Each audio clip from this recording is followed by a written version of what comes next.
ओम शांति। ओम शांति। आज की तारीख है 7 मई 2020। साकार महावाक्य। बाबा कहते, मीठे बच्चे, श्रीमत ही तुम्हें श्रेष्ठ बनाने वाली है। श्रीमत ही तुम्हें श्रेष्ठ बनाने वाली है। इसलिए श्रीमत को भूलो मत। इसलिए श्रीमत को भूलो मत। अपनी मत को छोड़ एक बाप की मत पर चलो। अपनी मत को छोड़ एक बाप की मत पर चलो। बाबा कहते, मीठे बच्चे, श्रीमत ही तुमको श्रेष्ठ बनाने वाली है। श्रीमत ही तुमको श्रेष्ठ बनाने वाली है। माना श्रेष्ठ बनना है तो श्रीमत का हाथ पकड़े। श्रीमत जो आपको श्रेष्ठ बनाएगी, और डायरेक्ट भगवान अभी मत दे रहे हैं, उसके हिसाब से चलो। भूलो मत। क्या कहते, हमें पता नहीं था या हम भूल गए। ऐसा नहीं है। हम भूलने से पहले एक बार बुद्धि हमको जरूर टच कराती कि श्रीमत क्या कहती है।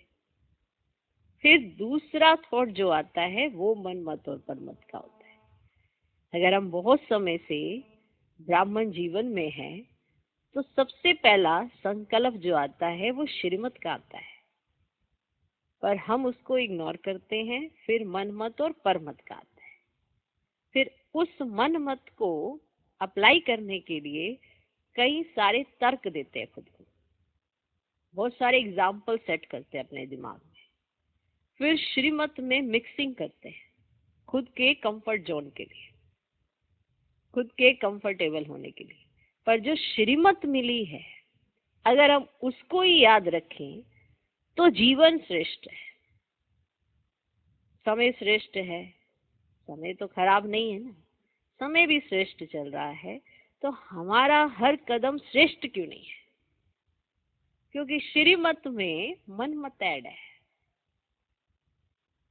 हर पल में जरूर चेक करें, क्या ये श्रीमत प्रमाण है, तो ही करें।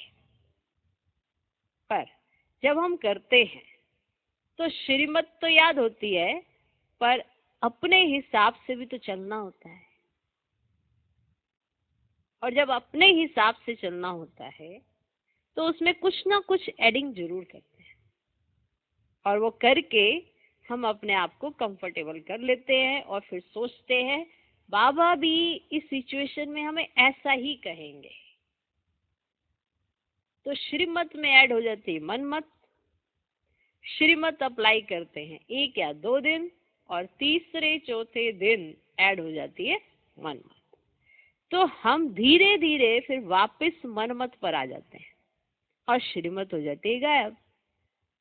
क्योंकि जैसे ही मन मत पर चलना शुरू करते हैं तो श्रीमत भूलती जाती है कि श्रीमत मिली क्या थी। फिर मनमत ही याद रह जाती है और श्रीमत भूल जाती है। तो ये प्रोसेस है। इसमें चेक करना है कि बाप को क्या पसंद है, श्रीमत क्या कहती है। जब हम अकेले में होते हैं या कोई और साधारण रीति से हमारे हम जिन हमारे साथ होते हैं, हम ब्राह्मण आपस में बैठे होते हैं, और तो हमारे संकल्प, हमारा बोल, हमारा कर्म उस समय कैसा होता है?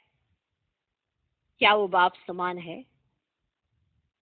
क्या उसी सेकंड अगर बाबा हमें देख ले तो क्या बाबा को हमारी वो एक्टिविटीज, चाहे संकल्पों में, चाहे बोल में, चाहे कर्मना में, पसंद आएगी?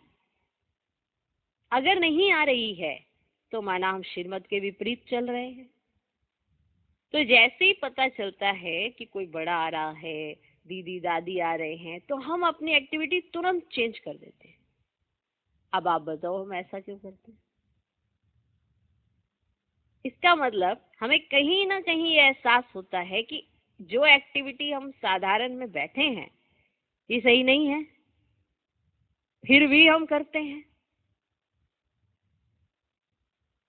तो कॉन्शियस हमें एहसास कराती है, हमें बताती है।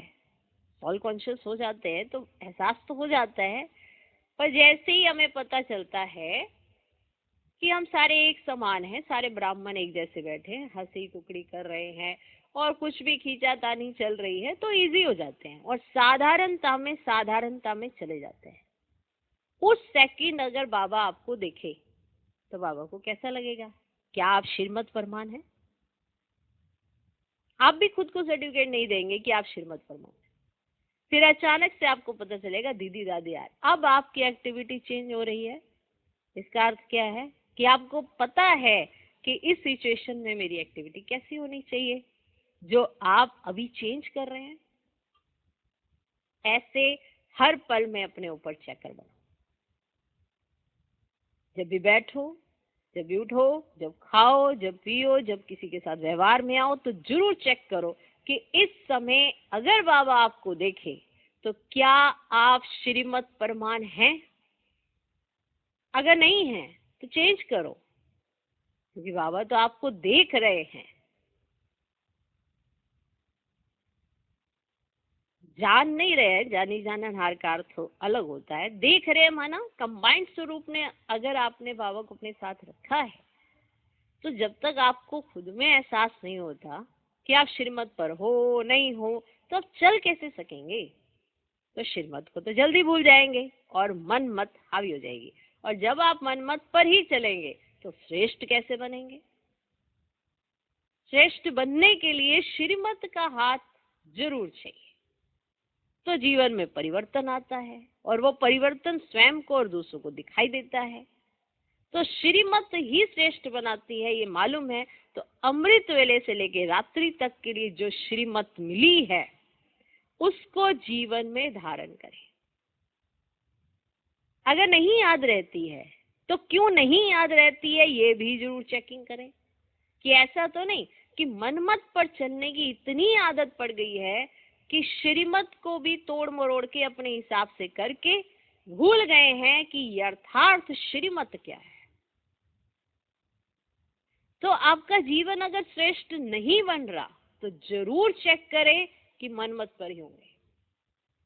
अगर बन रहा है, आप भी ऑब्जर्व कर रहे हैं, दूसरे भी ऑब्जर्व कर रहे हैं कि इनमें चेंज है, आपको खुद भी महसूस हो रहा है कि मेरे सोचने समझने की जो क्षमता है अब थोड़ी अच्छी सी हो गई है।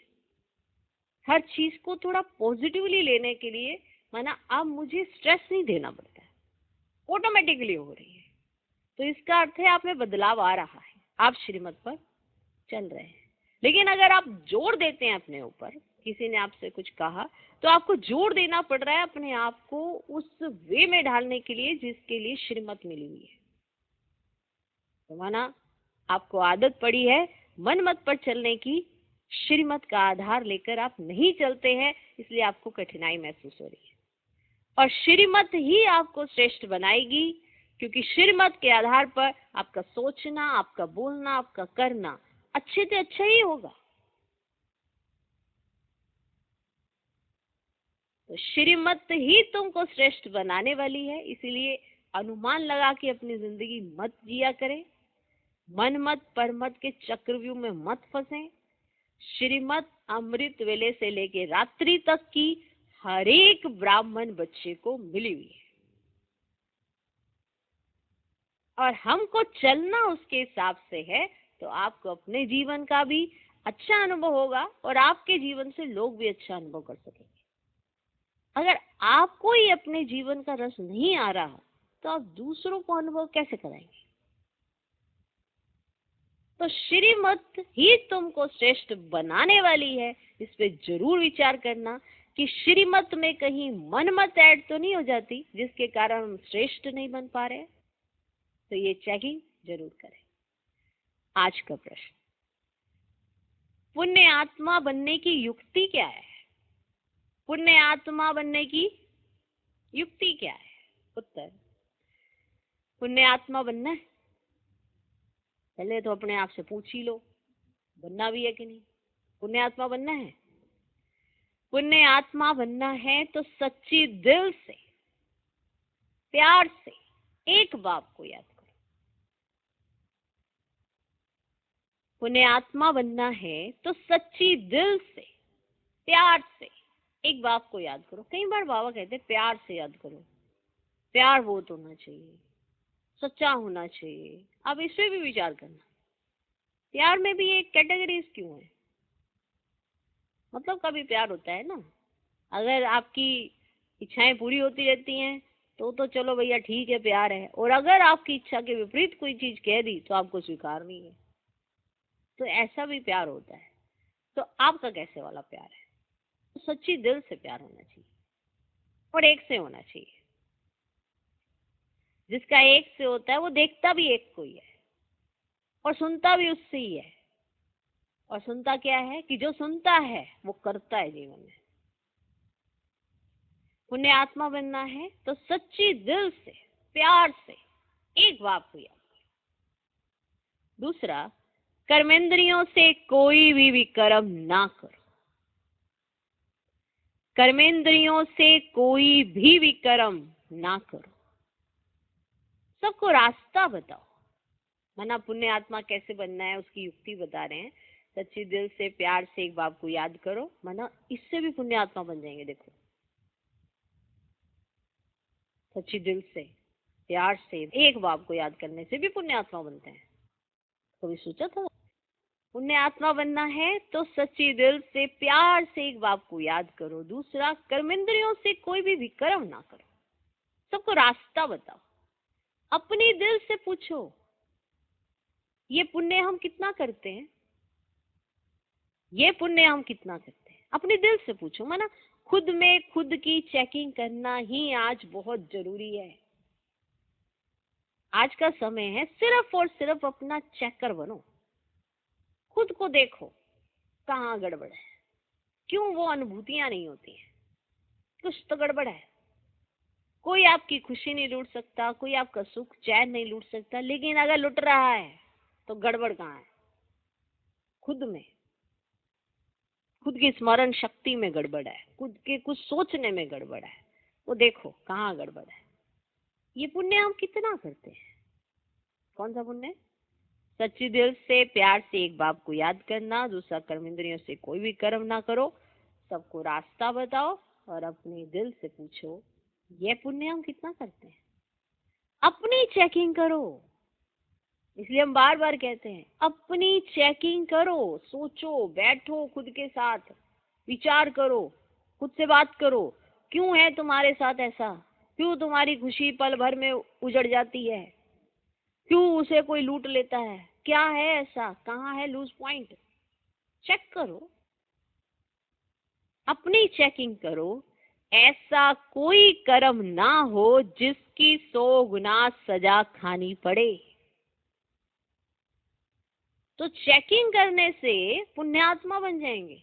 वाह, क्या बात है! चेकिंग करने से, इसलिए बार बार कहेंगे चेकिंग नहीं करोगे तो चेंज नहीं आएगा और खुद को वो नहीं बना पाओगे जो आप बनाने के लिए आए हो।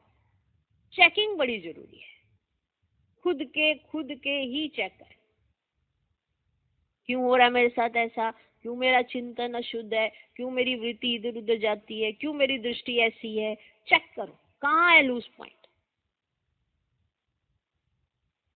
अगर तुमने इस जन्म में मान लिया कि मैं इन्हीं की संतान हूं, तो फिर वैसे ही संस्कार होने चाहिए बाप दादा जैसे, क्योंकि नया जन्म है तुम्हारा, क्योंकि हमारे माता पिता हैं। तो किसी मामले में अगर आप अपने आप को ऐसा वो देना चाहते सम्मान, तो फिर चेकिंग ये करनी है कि उनके जैसे संस्कार मेरे क्यों नहीं है। तो कुछ ना कुछ मैं पिछला उठा उठा के ले आता हूँ।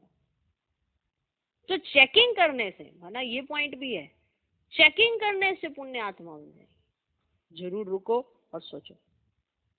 ओम शांति, ओम शांति। रूहानी बाप बैठ बच्चों को समझाते हैं। यह तो बच्चों को मालूम है कि अभी हम शिव बाबा की मत पर चल रहे हैं। उनकी है ऊंचते ऊंच मत। दुनिया ये नहीं जानती कि ऊंचते ऊंच शिव बाबा कैसे बच्चों को श्रेष्ठ बनाने के लिए श्रेष्ठ मत देते हैं। दुनिया को नहीं पता कि हमको कैसे श्रेष्ठ मत मिल रही है। इस रावण राज्य में कोई भी मनुष्य मात्र मनुष्य को श्रेष्ठ मत दे ही नहीं सकते। कोई भी मनुष्य को इस रावण राज्य में श्रेष्ठ मत नहीं दे सकते। तुम अभी ईश्वरीय मत वाले बनते हो। इस समय तुम बच्चों को पतित से पावन बनने के लिए ईश्वरीय मत मिल रही है। अभी तुमको पता पड़ा है हम तो विश्व के मालिक थे। ये माना ब्रह्मा बाबा, ये जो मालिक था उनको भी पता नहीं था।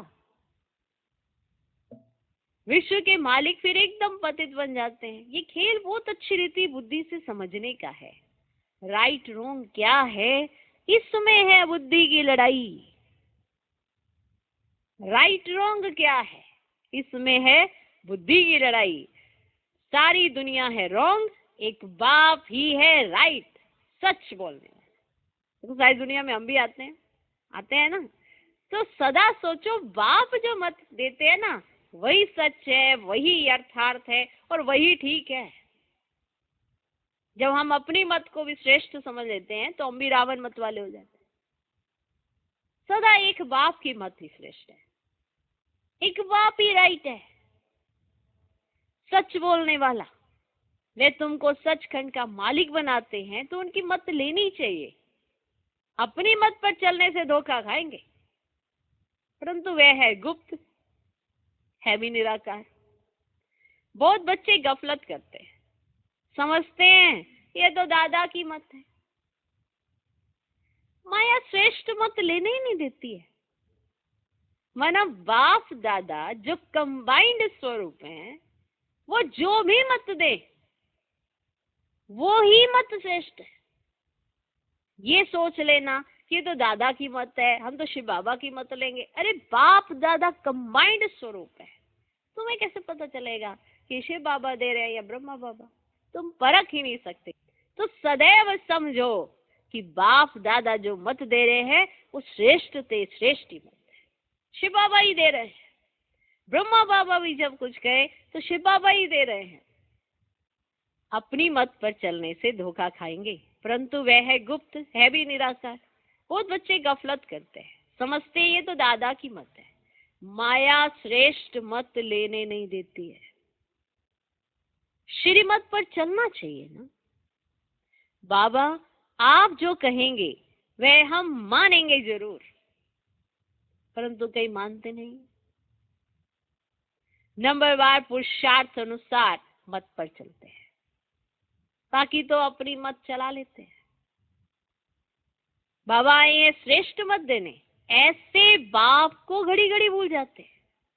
माया मत लेने नहीं देती कि हम मत ले सके, ऐसा भी जिसे कहते हैं ना, ऐसा भी जिगरा नहीं होता, ऐसी भी हिम्मत नहीं जुटा पाते कि हम मत ले सकें, क्योंकि खुद को मालूम होता है कि अगर मत मिली तो हम चल नहीं सकते, क्योंकि हमारी मन मत भी बीच में आ जाती है।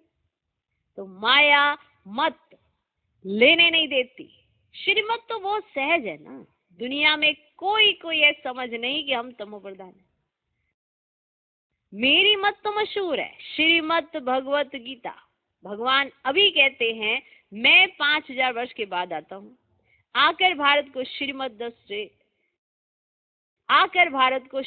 दे श्रेष्ठ ते श्रेष्ठ बनाता है ना। एक ही समय थोड़ी देर के लिए भगवान इस पूरे कल्प के अंदर थोड़े समय के लिए आते हैं, तो थोड़े समय के लिए भी हम उनका कहना नहीं मान सकते। सारे कल्प में तो अपनी ही चलाते, थोड़े समय के लिए भी उनके हिसाब से नहीं चलते। भारत को श्रीमत दे श्रेष्ठ से श्रेष्ठ बनाता हूँ, बाप तो सावधान करते हैं, बच्चे श्रीमत पर नहीं चलते। बाप रोज रोज समझाते रहते हैं, बच्चे श्रीमत पर चलना भूलो मत।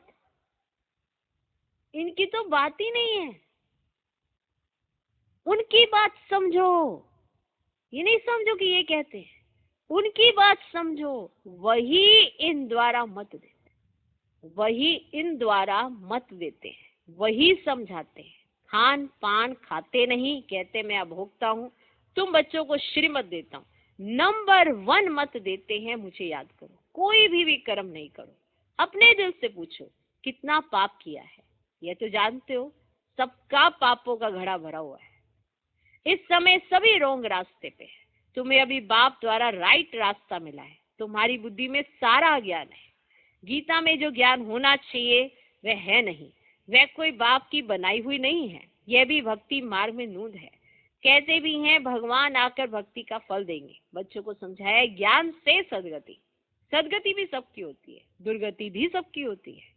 यह तो दुनिया ही तमो प्रधान है, सतो प्रधान कोई है ही नहीं। पुनर्जन्म लेते लेते अब पिछाड़ी आकर हुई है, अब मौत सबके सिर पर खड़ा है। भारत की ही बात है, गीता में भी है देवी देवता धर्म का शास्त्र, तो तुम्हें दूसरे कोई धर्म में जाने से क्या फायदा। हर एक अपनी अपनी कुरान बाइबल आदि पढ़ते हैं, अपने धर्म को जानते हैं। एक भारतवासी ही अन्य सब धर्मों में चले जाते हैं और सब अपने अपने धर्म में पक्के हैं। हर एक धर्म वाले की शक्ल आदि अलग है। बाप स्मृति दिलाते, बच्चे तुम अपने देवी देवता धर्म को भूल गए हो, तुम स्वर्ग के देवता थे। हमसो का अर्थ भारतवासियों को बाप ने सुनाया है, बाकी हमसो परमात्मा नहीं है। ये बातें तो भक्ति मार्ग के गुरु लोगों ने बनाई है। गुरु भी करोड़ों होंगे। स्त्री को पति के लिए कहते हैं कि तुम्हारा गुरु ईश्वर है, जबकि पति ईश्वर है। फिर हे भगवान हे राम क्यों कहती हो? फिर अगर पति ही ईश्वर है, फिर हे भगवान हे राम क्यों कहती हो? मनुष्यों की बुद्धि बिल्कुल ही पत्थर बन गई है। ये खुद भी कहते हम भी ऐसे ही थे। देखो बाबा की निरंकारिता, खुद अपना भी एग्जाम्पल देते बीच में कि हम भी ऐसे ही थे। कहाँ बैकुंठ का मालिक श्री कृष्ण, कहाँ फिर उनको गांव का छोरा कह दिया है। श्याम सुंदर कहते, अर्थ थोड़े ही समझते। अभी बाप ने तुमको समझाया, जो नंबर 1 सुंदर वही फिर लास्ट तमो प्रधान श्याम बना है।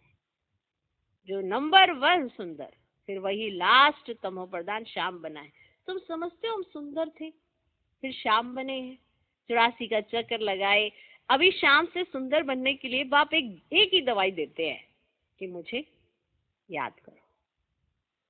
तुम्हारी आत्मा पति से पावन बन जाएगी, तुम्हारे जन्म जन्मांतर के पाप नाश हो जाएंगे। तुम जानते हो जब से रावण आया है तुम गिरते गिरते पापात्मा बने हो। ये है ही पापात्माओं की दुनिया, एक भी सुंदर नहीं। बाप बिगड़ सुंदर कोई बना ना सके। तुम आए हो स्वर्गवासी सुंदर बनने, अभी नरकवासी शाम है, क्योंकि काम चिता पर चढ़काले बने हैं। बाप कहते काम महाशत्रु है, इन पर जो जीत पाएंगे वही जगत जीत बनेगी। नंबर 1 है काम, उनको ही पतित कहा जाता है। क्रोधी को पतित नहीं कहेंगे, बुलाते भी हैं कि आकर पतित से पावन बनो। तो अब बाप आए हैं, कहते ये अंतिम जन्म पावन बनो। जैसे रात के बाद दिन, दिन के बाद रात होती है, वैसे संगम युग के बाद फिर सत्युग आना है, चक्र फिरना है। बाकी और कोई आकाश में अथवा पाताल में दुनिया नहीं है। सृष्टि तो यही है, सत्युग, त्रेता, द्वापर, कलयुग और अभी संगम यहाँ ही है। झाड़ भी एक ही है और कोई हो ही नहीं सकता। ये सब गपोड़े हैं जो कहते हैं ना अनेक दुनियाएं हैं, इसमें भी दुनिया उसमें भी दुनिया है, ये सब गपोड़े हैं। बाप कहते ये सब है भक्ति मार्ग की बातें। अब बाप सत्य बात सुनाते हैं। अब अपने अंदर देखो हम कहाँ तक श्रीमत पर चल सतो प्रधान अर्थात पुण्य आत्मा बन गए। देखो कि बाबा सत्य सुनाते हैं ना, तो अब देखो हम कहाँ तक श्रीमत पर चल सतो प्रधान अर्थात पुण्य आत्मा बन रहे हैं। सतो प्रधान को पुण्य आत्मा, तमो प्रधान को पाप आत्मा कहा जाता है। विकार में जाना पाप है। बाप कहते अब पवित्र बनो, मेरे बने हो तो मेरी श्रीमत पर चलना है। मेरे बने हो ना, जिसके बने उसका ही कहना नहीं मानते फिर क्या बने। जिसके बन गए उसके हो गए ना उसके, तो फिर उनका ही तो कहना मानना है। मेरे बने हो तो मेरी श्रीमत पर चलना है। मुख्य बात है कोई पाप नहीं करो। नंबर 1 पाप है विकार में जाना। फिर और भी पाप बहुत होते हैं, चोरी चकारी ठगी आदि बहुत करते हैं। फिर बहुतों को गवर्नमेंट पकड़ती भी है। अब बाप बच्चों को कहते हैं तुम अपने दिल से पूछो हम कोई पाप तो नहीं करते हैं। ऐसे मत समझो हमने चोरी की व रिश्वत खाई तो ये बाबा तो जानी जाना नार है, सब जानते हैं।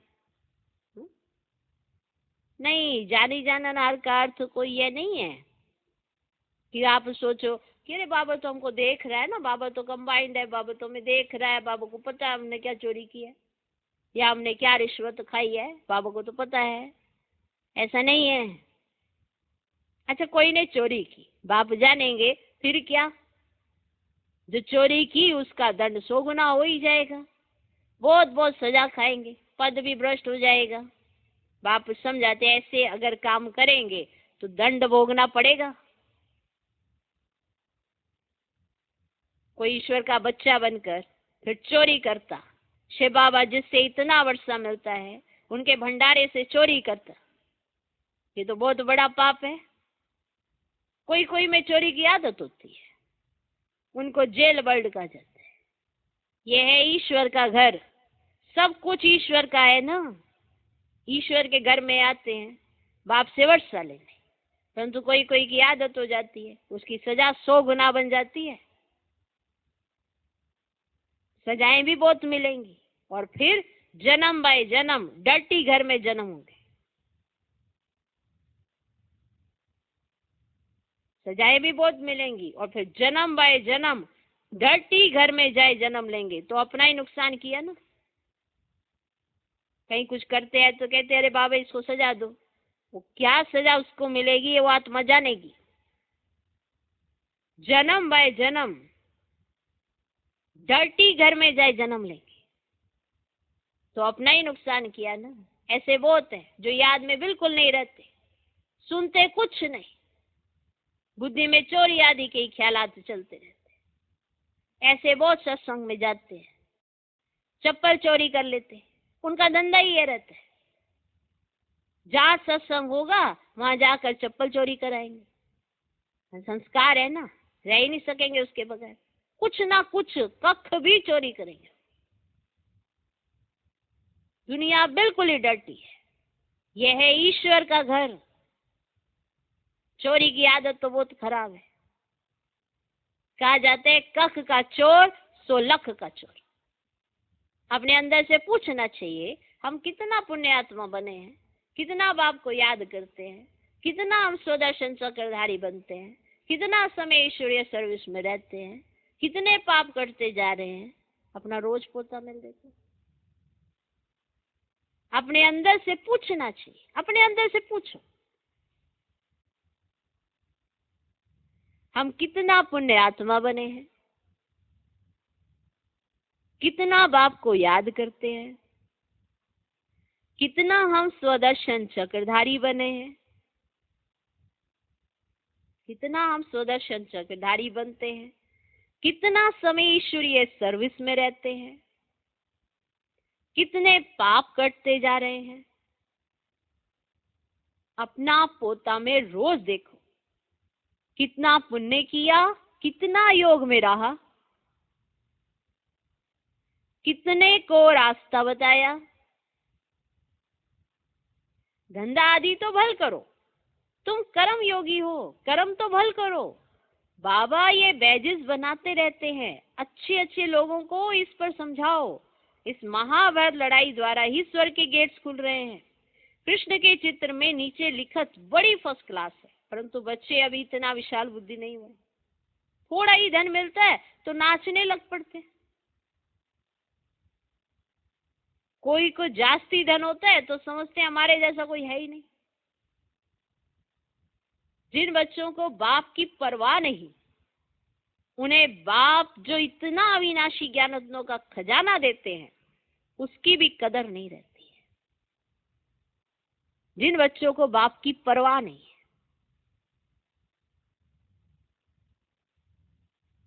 उन्हें बाप जो इतना अविनाशी ज्ञान रत्नों का खजाना देते हैं उसकी भी कदर नहीं रहती है। बाबा एक बात कहेगा वह दूसरी बात कर लेते। परवाह ना होने के कारण बहुत पाप करते रहते हैं, श्रीमत पर चलते नहीं, फिर गिर पड़ते हैं। पाप कहेंगे यह भी ड्रामा, उनकी तकदीर में नहीं है। बाबा तो जानते हैं ना, बहुत पाप करते हैं। अगर निश्चय हो कि बाप हमको पढ़ाते हैं तो खुशी रहनी चाहिए। अगर खुशी नहीं रहती है तो बाप समझ जाते हैं जरूर कुछ घोटाला है, कुछ तो गड़बड़ है। आर्टिफिशियल खुशी का चेहरा नहीं चाहिए बाप को। अंदरूनी खुशी। जो खुद खुश होगा वो दूसरे को दुख नहीं दे सकता, उससे दूसरों को कोई कठिनाई नहीं आती है। और जो खुद दुखी होता है उसकी एक्टिविटी ही दूसरों को दुखी करती रहती है। वो लाख सोचे मेरे द्वारा किसको दुख ना हो, लेकिन अगर वो खुद ही खुश नहीं है तो वो क्या बांटेगा? दुख ही बांटेगा। जो जिसके पास होगा वही तो दूसरे को बांटेगा। अंदर का चिंतन जो है वो तमो प्रधान है, जो वो खुश ही नहीं रह पाता। कोई किसी की खुशी को नहीं लूटता, ये हम जानबूझ के लगा देते हैं। उसने मेरी खुशी को लूट लिया, उसकी वजह से मैं खुश नहीं। कोई परिस्थिति क्रिएट हो वो एक अलग मैटर होता है, लेकिन अगर आप बार बार बिना मतलब पे उदास होते जाते हो, खुशी आपकी गुम होती जाती है, तो उसके क्रिएटर आप खुद हो। तो अगर निश्चय हो कि बाप हमको पढ़ाते तो खुशी रहनी चाहिए। तुम जानते हो भविष्य नई दुनिया में प्रिंस प्रिंसेस बनेंगे तो कितनी खुशी रहनी चाहिए, परंतु बच्चे तो अभी तक भी मुरझाते रहते, अभी तक भी मुरझाते रहते। व्यवस्था ठहरती नहीं है कि खुश रह सके। 4 दिन खुश है ना, 4 दिन ठीक से व्यवहार कर रहे, सब ठीक चल रहा है। 5वें दिन इन्हें पता नहीं क्या बात लगने वाली है। कैसा लगता होगा बाप? आपने सोचा है कि कितना नुकसान करते यज्ञ का, कितना नुकसान करते। खुशी बाबा जो मुरलियों में समझाना चाहते हैं उस पे ध्यान जरूर दो, परंतु बच्चे तो अभी तक भी मुरझाते रहते, व्यवस्था ठहरती ही नहीं है। बाबा ने समझाया विनाश के लिए रिहर्सल भी होंगी, कैलेमिटीज भी होंगी, भारत को कमजोर करते जाएंगे। ये सारे के सारे लेटेस्ट आप सुन रहे हो, और आपको पता होना चाहिए कि इस समय की आपकी अवस्था कैसी होनी चाहिए। समझ भी आपको मिल रही है और स्थिति आपकी कैसी होनी चाहिए उसकी भी समझ आपको मिल रही है, बस अब प्रैक्टिकल करने की देर है। भारत को कमजोर करते जाएंगे, बाप खुद कहते हैं ये सब होना ही है। सब कुछ तो बता रहे हैं बाबा, जो बाबा कहते हैं वही सत्य है, उसके अलावा सब झूठ है। बाबा ने समझाया है विनाश के लिए रिहर्सल भी होंगी, कैलेमिटीज भी होंगी, भारत को कमजोर करते जाएंगे। बाप खुद कहते हैं ये सब होना ही है, नहीं तो विनाश कैसे होगा।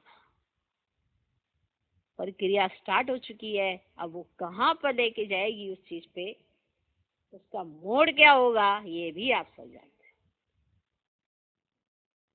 नहीं तो विनाश कैसे होगा? बर्फ की बरसात पड़ेगी, फिर खेती का क्या हाल होगा?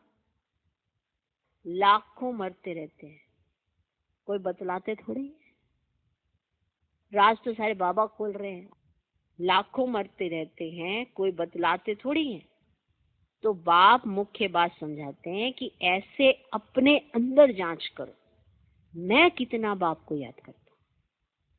आप अपनी प्रैक्टिस कर लो, क्योंकि अभी टाइम नहीं बचा है कि आप सोचो ये करना है, वो करना है, वो करना है, ये करना है। तो बाप मुख्य बात समझाते हैं कि ऐसे अपने अंदर जांच करो, मैं कितना बाप को याद करता हूँ।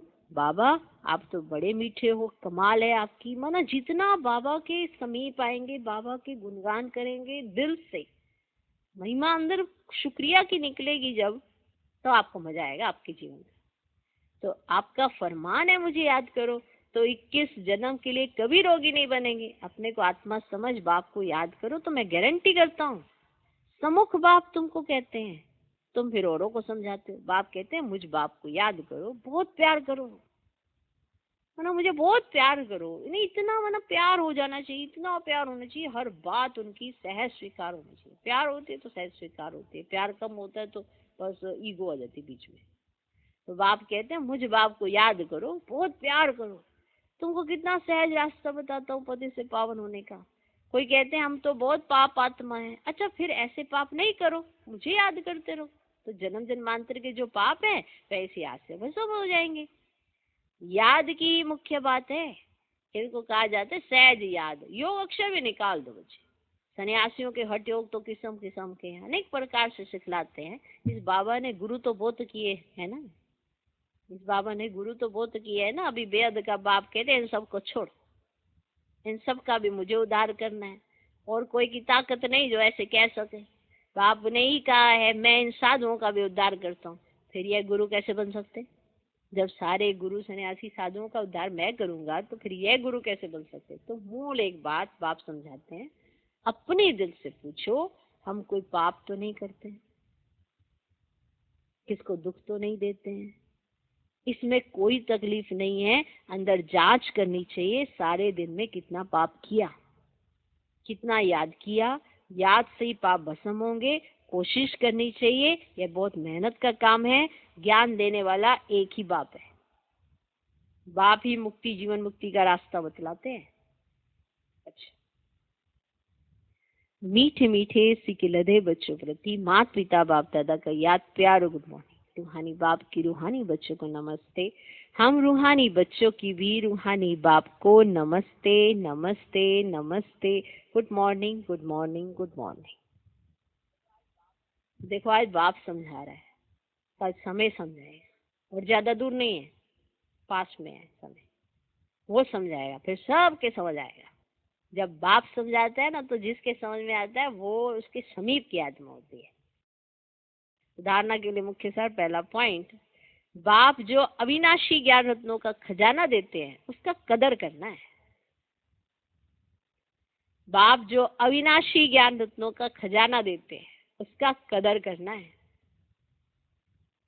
बेपरवाह बन, पाप कर्म नहीं करने हैं, बेपरवाह बन, पाप कर्म नहीं करने हैं। अगर निश्चय है भगवान हमको पढ़ाते हैं तो अपार खुशी में रहना है। अगर निश्चय है भगवान हमको पढ़ाते हैं तो अपार खुशी में रहना है। बाप जो अविनाशी ज्ञान रत्नों का खजाना देते हैं उसका कदर करना है। बेपरवाह बन, पाप कर्म नहीं करने हैं। अगर निश्चय है भगवान हमको पढ़ाते हैं तो अपार खुशी में रहना है। दूसरा पॉइंट, ईश्वर के घर में कभी चोरी आदि करने का ख्याल ना आए। ईश्वर के घर में कभी चोरी आदि करने का ख्याल ना आए। ये आदत बहुत गंदी है ना, बिना बताए कोई चीज उठा लेना उसको कहते चोरी करना। तो ये आदत बहुत गंदी है। कहा जाता कक का चोर सो लक का चोर। अपने अंदर से पूछना है हम कितना पुण्य आत्मा बने हैं। अपने अंदर से पूछना है हम कितना पुण्य आत्मा बने हैं। आज का वरदान, पुरुषार्थ और सेवा में विधि पूर्वक वृद्धि को प्राप्त करने वाले तीव्र पुरुषार्थी भव। पुरुषार्थ और सेवा में विधि पूर्वक वृद्धि को प्राप्त करने वाले तीव्र पुरुषार्थी भव। ब्राह्मण अर्थात विधि पूर्वक जीवन। कोई भी कार्य सफल तब होता है जब विधि से किया जाता है। अगर किसी भी बात में स्वयं के पुरुषार्थ या सेवा में वृद्धि नहीं होती है, चाहे आपके पुरुषार्थ में वृद्धि नहीं हो रही है, सेवा में वृद्धि नहीं होती है, तो जरूर कोई विधि की कमी है। इसे चेक करो कि अमृत वेले से रात तक मनसा वाचा कर्मना व संपूर्ण विधि पूर्वक रहा, अर्थात वृद्धि हुई। अगर नहीं तो कारण को सोचकर निवारण करो, फिर दिल शिकस्त नहीं होंगे। कारण निकालो कि कहाँ कमी है, क्या गड़बड़ है, फिर उसका निवारण सोचो, तो दिल शिकस्त नहीं होंगे। अगर विधि पूर्वक जीवन है, अगर आपका विधि पूर्वक जीवन है तो वृद्धि अवश्य होगी, चाहे वो पुरुषार्थ में वृद्धि हो चाहे सेवा में वृद्धि हो। दोनों में विधि चाहिए। चाहे पुरुषार्थ को भी विधि से करोगे तो वृद्धि होगी, सेवा को भी अगर विधि से करोगे तो वृद्धि होगी। अगर विधि पूर्वक जीवन है तो वृद्धि अवश्य होगी और तीव्र पुरुषार्थी बन जाएंगे। आज का स्लोगन, स्वच्छता और सत्यता में संपन्न बनना ही, स्वच्छता और सत्यता में संपन्न बनना ही सच्ची पवित्रता है। स्वच्छता और सत्यता में संपन्न बनना ही सच्ची पवित्रता है। ओम शांति।